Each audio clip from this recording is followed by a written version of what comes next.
Out in the dry-boned silence of the West, there are stories no one writes down. Stories about women who were never asked what they wanted, only told where to stand, when to cook, and who to marry. This is one of those stories. And it begins not with love, but with a trade. They said she was too large to be chosen, too plain to be treasured. At 50, her hair grayed at the edges, and her steps were slower than a younger bride's. But her eyes, oh, her eyes, still carried the memory of girlhood and a quiet plea she never dared speak aloud. Her name was Mabel Thorne, and she arrived at the train station wrapped in wool and hope, carrying nothing but a tin locket and a letter that promised love. Only the letter was a lie, a cruel joke written by boys who dared each other to order a fat bride just to see the look on her face when no one came. They made her stand in front of strangers holding that empty bag like livestock waiting to be weighed. And then they laughed. Laughed at the lines on her face. Laughed at the shape of her arms. Laughed because she still believed someone might love her. But not everyone laughed. Across the platform, a man leaned on a cane. He was quiet, weather-worn, the kind who fixed things slowly and spoke only when needed. His name was Elias Boone, a rancher, a widower, and a man who had once lost everything but had never forgotten how to look someone in the eye. He saw her shame and stepped forward. Not out of pity, but because he saw something he hadn't seen in a long time. A woman still standing, a woman still hoping, a woman still full of heart. And in that moment, with the whole town watching, he reached out and took her hand. No wedding music, no promises, just a gesture that said, "You are not too much, and you are not too late." What happened after that? Well, that's the part they never put in the mail order catalogs. But it's the part worth telling.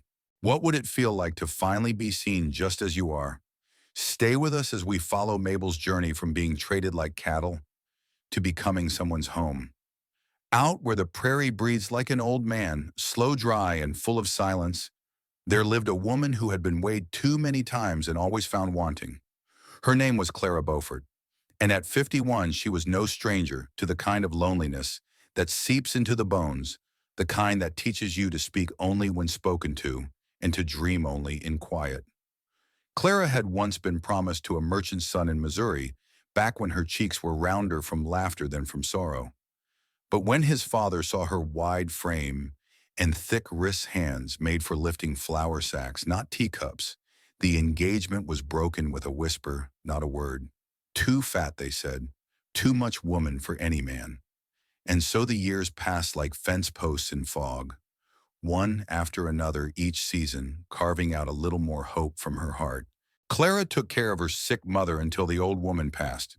She washed laundry for boarding house girls, cooked meals no one remembered to thank her for, and stood always just outside the picture frame, present but never chosen, until the ad. It was pinned crookedly on a church wall, mail order bride sought. Age looks unimportant. Must be hardworking. No dowry needed. Signed Mr. Abram Callahan, Dry Creek, Wyoming territory. The word unimportant clung to her like a lifeline. Clara wrote the letter with trembling fingers and sent it west with her last dollar wrapped in the hem of her skirt like a prayer. And when the reply came with a train ticket and a promise, it was the first time in decades anyone had said the words, "You'll be met at the station." But the station was not what she'd imagined. There were men waiting, yes, but not with flowers or a welcoming smile. No, they stood in a crooked line laughing among themselves. One nudged another and whispered, not kindly, "Looks like they sent us 2 cows and a wagon." Clara stood with her carpet bag clutched to her chest, a bag that held no silk, no lace, only a second-hand apron, and her mother's Bible. And still they laughed. "Ain't even got a dowry," someone snorted. "What's in that empty bag, Lady Hope?" She wanted to turn and run. She wanted to scream that she was more than her weight, more than the slump of her shoulders, or the threadbare hem of her dress. But all she did was stand there. Because some women are not raised to scream. Some women are raised to survive. And Clara Beaufort had survived. But what she didn't know, what none of them knew, was that someone was watching from a distance. A man in a worn coat standing beside a mule with one ear missing. He didn't laugh. He didn't speak. But he saw. And that, dear friend, is where all good stories begin. With someone who sees. The dust hadn't yet settled when Clara turned from the laughter. It stung more than grit ever could. A woman like her, full of roundness and reasons to be overlooked, wasn't built for public humiliation. Not again. Not after all the years of closed doors and forced silences. She could have walked back toward the platform. She could have waited for the night train to carry her away from Dry Creek and its blistered jokes. But something stopped her. A voice. Low, steady, and so gentle it nearly cracked her open. "You drop this, ma'am." She turned. He was older than the rest. Maybe 58, maybe 60. A man with skin weathered by sun and work beard touched silver at the jaw. His hat was worn not stylish, his shirt patched twice at the elbows. But his eyes, they were the color of riverbed stones after rain. Deep, kind quiet. He held out her Bible. She hadn't realized she'd let it slip. "Oh," she whispered, fingers brushing his as she took it. "Thank you. You came for the mail order ad, didn't you?" She stiffened. "I'm sorry," he added quickly. "That wasn't a judgment. Just truth walks different than lies. And you've got a walk that says you've come too far to be laughed at by boys pretending to be men." Clara didn't answer. He nodded toward the mule hitched beside him. "Name's August Boone. Folks just call me Gus. I've got a spread a few miles west, real modest. Just me, my mule, and a coop full of hens, with no sense of order. Not much to offer." Clara tilted her head, puzzled. "I wasn't looking for a wife when I rode into town this morning," he said. "Just came for nails and coffee grounds. But I saw what they did, saw how you stood still while they tried to bend you, and it reminded me of someone I lost." He cleared his throat. "I can't offer what they promised. No marriage, not today. No grand welcome. But if you need a place to stay that ain't cruel, I can give you that. A clean bed, a door that locks, eggs in the morning." Clara blinked. This wasn't a proposal. It wasn't pity either. It was something else. Something raw and tender and real. She looked back at the men still jeering in the distance. Then she looked at Gus, and the quiet way he waited. "I won't be a burden," she asked softly. "You're a woman," he said. "Not a sack of flour, not something to carry or sell. You've already walked too far to be called anything less than welcome." Her throat tightened. "I don't even know you," she whispered. He smiled faint. "Well then, we've got a mule ride ahead of us. Seems like a fine time to start." She stood there a moment longer, then stepped forward, carpetbag still pressed to her chest. And without fanfare, Gus helped her into the saddle, careful not to touch more than necessary, steady as rain on a roof. They didn't look back, and the mule, bless its stubborn soul, carried them both into a hush Clara hadn't felt since childhood. Out where the land forgives slowly but surely. What might grow in a place where kindness takes root? The mule's gait was slow and sure, carrying Clara and August Boone down a narrow trail that wound between bare cottonwoods and distant rust-colored hills. The town faded behind them like a bad memory trying to forget itself. In front of them, nothing but open prairie and the slow breath of approaching dusk. The silence wasn't awkward. It was almost restful. Gus spoke only when needed. He pointed once to a cluster of deer in the brush.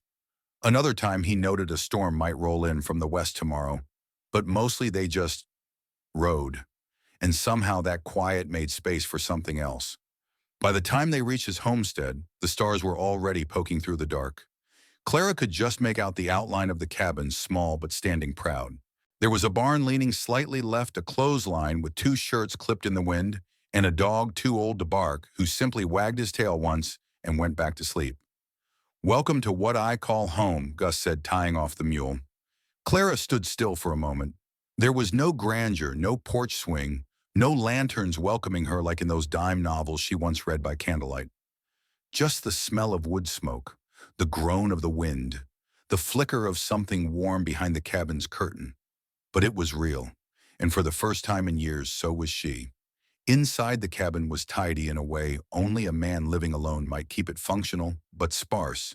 2 cups on the shelf, a single chair near the fire, a quilt laid out with care on a narrow cot against the far wall.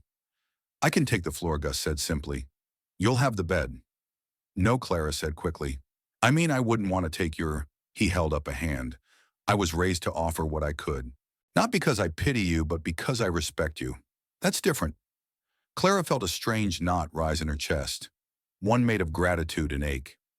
"I can cook," she said too fast. "If you have beans or bread, I'm not useless." Gus turned from the fire brow, furrowing. "Miss Clara, you don't need to earn your right to breathe in this house." Her hands gripped the fabric of her bag. She didn't speak for a long moment. Then softly, like a confession, "That's not what I was taught." Gus looked at her, really looked. Then nodded once, slow and solemn. "Neither was I." They didn't say much after that, just shared a bowl of stew and watched the fire curl on the hearth. But in the spaces between the silence, something stirred. Not love, not yet, but the beginnings of truth. Still that night when Clara lay awake staring at the beams above, hands folded tight, doubt crept in. Was she just a guest? Would he send her away tomorrow? Was this place just a brief mercy before the next cruelty? Her whole life she'd been a woman waiting to be discarded. By the man who married her to pay a debt. By the townsfolk who laughed at her size. By the suitor who called her too soft and too much. Even her own mother had once whispered, "Don't expect kindness, dear. It isn't owed to women like us." But Gus, he didn't owe her anything. And yet he'd offered a bed, a fire, a mule ride away from shame. So why couldn't she trust it? Why did grace feel like a trick? She turned toward the window and watched the moon rise bright and round like her, quiet and constant. Maybe she thought not all things shining were meant to disappear. Could kindness be real, even for someone told she didn't deserve it? By the fourth morning at Gus's homestead, Clara no longer flinched when he spoke her name. There was something healing in the rhythm of the ranch, gathering eggs, heating water on the stove, folding Gus's shirts in the sun. No one laughed at her hands here. No one counted how many biscuits she took. The silence was a companion now, not a punishment. But healing is rarely a straight line.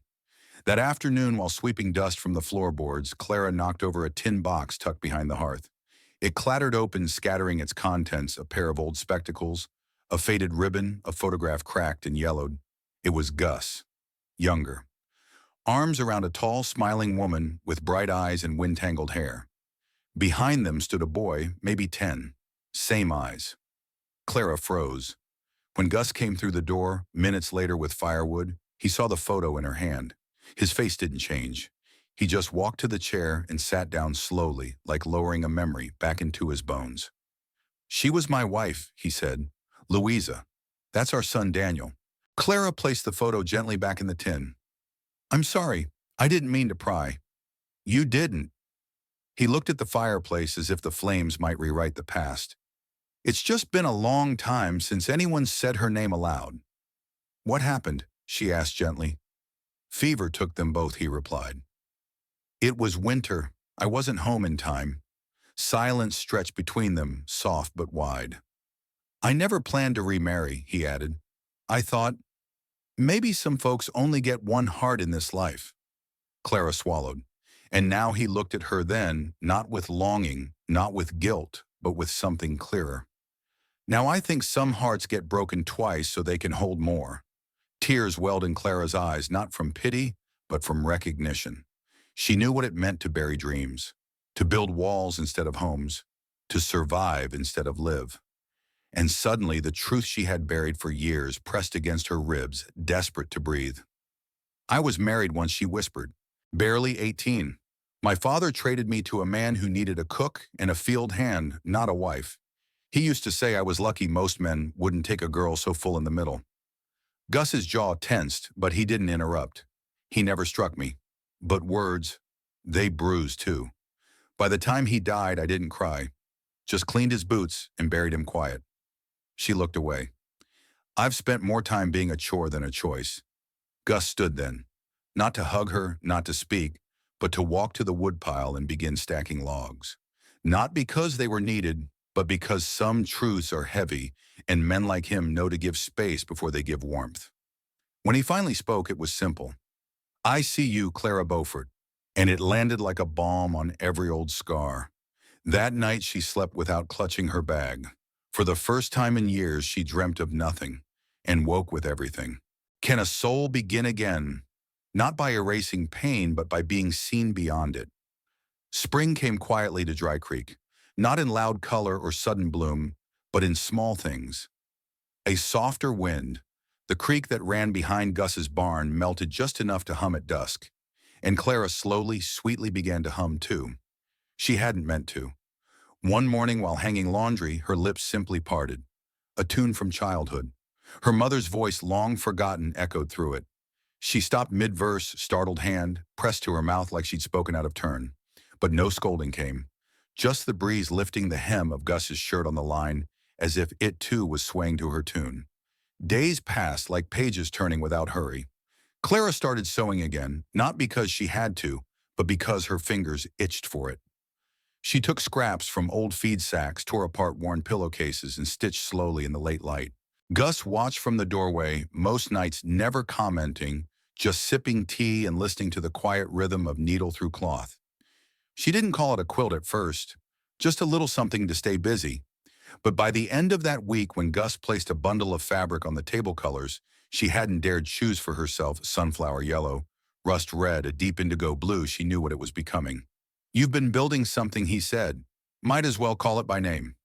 Clara touched the growing patchwork. It wasn't perfect. Some seams puckered, some corners wobbled. But it was hers, a map of her days stitched in silence, a memory that could warm someone even if it never wrapped around her. Or so she thought. That Sunday, as they sat beneath the cottonwood tree behind the cabin, sipping tea from chipped mugs, Gus cleared his throat. "I've been thinking," he began. Clara turned to him, her hand stilling. "I know we came into each other's lives crooked. You weren't supposed to be at that train platform. I wasn't supposed to see you." He paused, eyes gentle. "But I thank God I did." Clara swallowed. The breeze carried the scent of sage and dust, and something sweet she couldn't name. "I ain't asking for marriage right now," he said, "but I am asking this: will you stay?" He reached into his pocket and pulled out a small worn horseshoe smooth at the edges, cleaned of rust. "Found this when I first moved here," he said. "Thought it'd bring luck. Turns out it just sat on the shelf. Till I met you." He set it in her lap like an offering. No promises. Just this home, a friend, a place where you ain't laughed at for carrying nothing but your name. Clara looked down at the horseshoe, then at him, and something inside her tight for 50 years unclenched. She smiled. Slow and shy and full of yes. "I'll stay," she whispered, "but only if you let me finish that quilt and make it big enough for two." He chuckled. "You always did dream big." "No," she said, her voice warm. "I just never had anyone worth dreaming beside." That night, as she laid the final piece of fabric across the quilt's corner, she stitched it in with care, a sunflower patch, in honor of the man who saw her, not as a burden, but as the beginning of spring. When two people choose each other quietly, can that be the loudest kind of love? Clara Beaufort hadn't stepped back into Dry Creek since the day she'd been humiliated. They're laughed at for carrying an empty bag and called too much woman for any man. That day had branded itself into her chest like cattle iron. But now a year had passed, and Gus Boone had asked if she'd ride into town beside him to sell eggs and beans and maybe pick up a new kettle. The old one had cracked from the winter chill. She hesitated. Her hands trembled just a little. "You don't have to go," Gus said gently, voice like porch wood in the rain. "I can go alone." But Clara stood up from the table and folded her apron. "I'm not afraid," she said. She was, but she also knew healing never finishes if you stay hidden. The ride into town was slow, quiet. Gus whistled a little, and the mule carried them like it had purpose. When they reached the general store, heads turned. The blacksmith's wife, Maureen Tate, stopped sweeping her stoop. Sheriff Dunn glanced up from his paper, and Clara felt every gaze like wind pressing against a half-healed wound. Gus helped her off the mule without fanfare, took her hand, didn't let it go.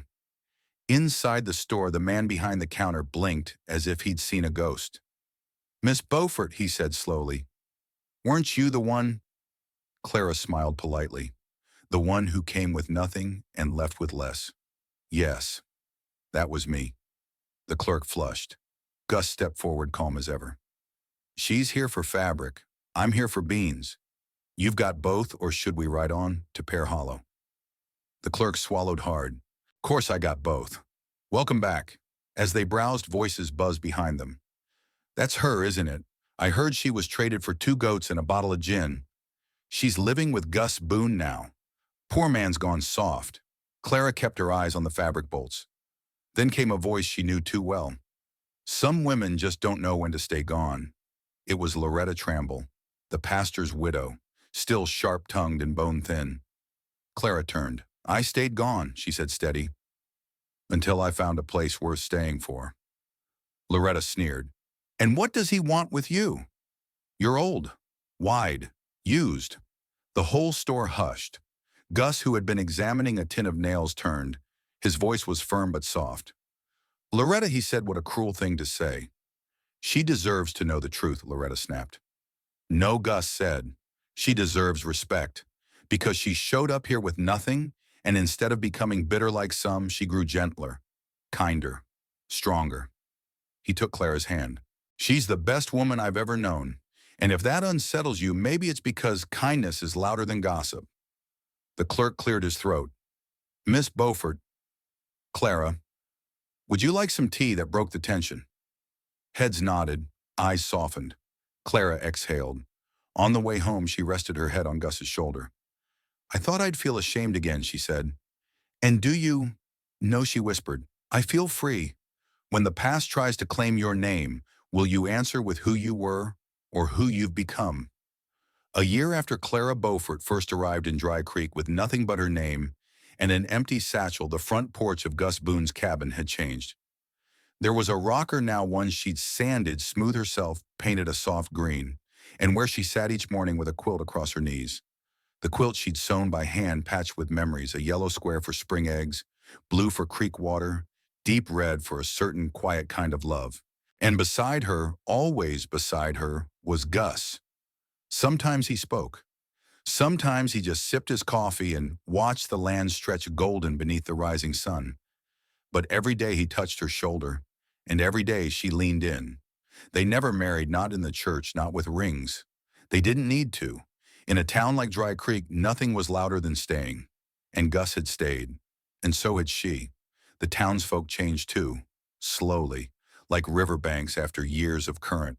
Children stopped calling her names and started calling her Miss Clara. Old women brought over pie recipes. The pastor nodded to her in the street. And Loretta Tramble, well, she never apologized. But she did donate fabric scraps to Clara's quilting drive for the orphanage. And Clara counted that as enough. One morning, Gus came back from the barn and knelt in the dirt with a little wooden box. Inside was a note, not a ring. It read, For every day you thought you weren't wanted, I give you one here with me. Clara smiled, eyes full of knowing. I don't need the days returned, she said softly. I just need the ones left. They built a bench that spring and placed it beneath the cottonwood tree where they first spoke of the past. And above it, Clara carved two names, not side by side, but layered Clara Beaufort home at last. Because for women like Clara, the victory wasn't in being chosen once, it was in being seen every day. Loved not in spite of her past, but because of the strength it gave her.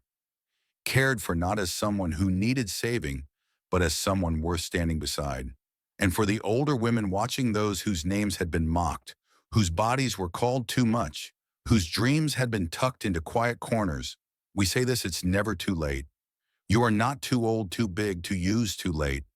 You are enough still. You are a porch facing east, and morning is always coming. And so Mabel stayed. Not because anyone needed a cook, or a cleaner, or a body to bear children. She stayed because for the first time in her 50 years, someone looked at her and simply said, You belong. No longer too fat, too old, or too late. Just enough. Just loved. Just home. And Elias. He never asked her to be smaller, younger, or softer. He just showed up again and again with his silence, his steadiness, and the kind of affection that didn't need words to be real. Dear friend, if you've ever been overlooked, if you've been laughed at, left behind, or labeled by a world that sees only surfaces, this story is for you. Because healing doesn't always come with fanfare. Sometimes it comes with a quiet porch, a hand held gently, and the whisper, You still matter. If Mabel's story touched something in you, please consider subscribing to None, Wild West Saga, where we share more tales of quiet strength, late blooming love, and second chances that feel just right. And tell us in the comments, would you like to see what happens next for Mabel and Elias? Or would you like us to tell another story like hers? We read every word. And maybe, just maybe, your story is the next one we'll tell. Until then, stay kind, stay tender, stay you.